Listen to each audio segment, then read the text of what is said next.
So for this scheme, you're going to need three different tones of gold. You're going to need a shadow tone, a mid-tone, and a highlight tone. I'm leaning into more of the cold tones here for my highlights, but if you wanted warm tones, just make sure that these two are a little bit brighter than your shadow tone. So first things first, what we're going to do is just cover the entirety of the model with our shadow tone. So once that shadow tone is all base coated in, what we need to do next is take our mid-tone and we're going to airbrush this on from roughly 45 degrees. And what this is going to do is it's going to start to simulate our light source. So you got to imagine our light source is up here coming from roughly 12 o'clock, 1 o'clock. And by highlighting it this way, because we are now starting to actually spray from a top-down motion, it will give you very, very natural highlights and shadows because the highlight tones are going to be hitting the upper facing areas of the model, leaving the shadow tones underneath in the natural shadow areas.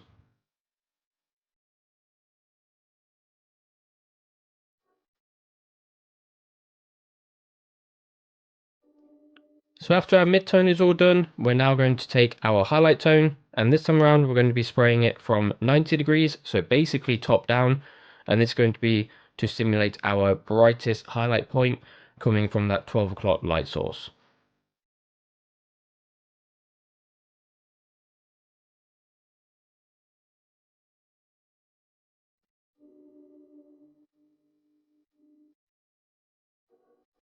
And here we go. So with those 3 rounds of airbrushing all done, here is the finished effect.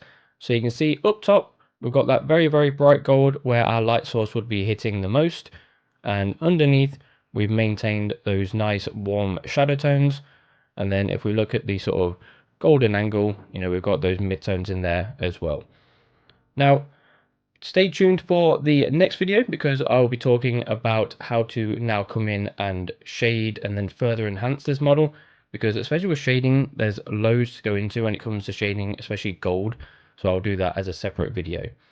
But overall, doing this like volumetric style with the airbrush is very, very quick and very honestly quite easy. It's quite a beginner friendly airbrushing style.